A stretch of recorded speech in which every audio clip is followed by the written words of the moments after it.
I guess a bit of a personal one. You mentioned you got to interview the sound design guys at Blizzard.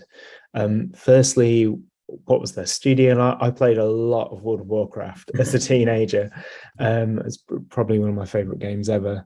What was that experience kind of like? What sort of questions did you get to ask? Did you get to do a cameo? All that sort of thing. No, what I did do actually was I don't know if it made it into the game in the end, but so there's a sound effects team, obviously. So they had the studio, and it was just like, I guess, I don't know, like a soundproof little office studio, and they had loads of different things. They had like a trash can, and they'd filled this trash can with, what was it? No, sorry, they had a trash can, and they had a cello bow, and they were pulling the cello bow along the edge of the trash can, and that was really interesting, just showing me how they made different sounds for different like spells and things. And then one thing I did get to try was so they had a bucket full of, what was it? Was it goo or was it glue? I can't remember. It was some like gooey substance anyway, thick goo, I think it was.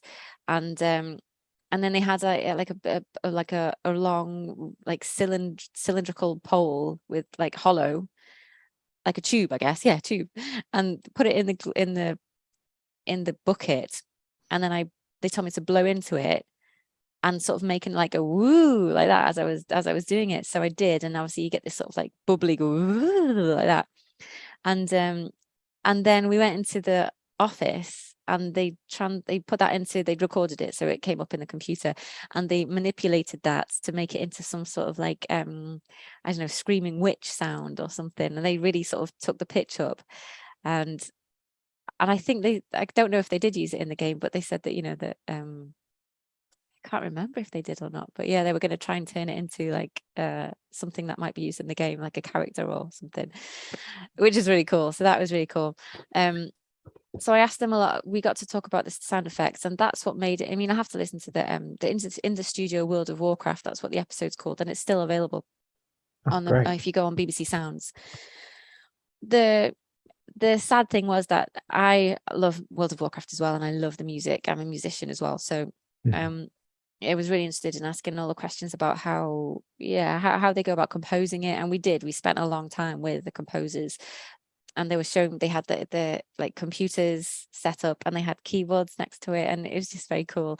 And they'd show me how they would play, build up something on their timeline. So that was very cool. And I was asking all these questions, and none of that made it into the episode, unfortunately, just because time restraints, because we had so much stuff.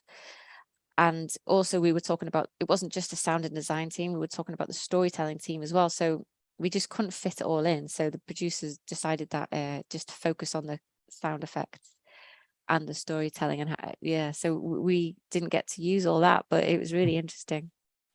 Wow, that sounds great.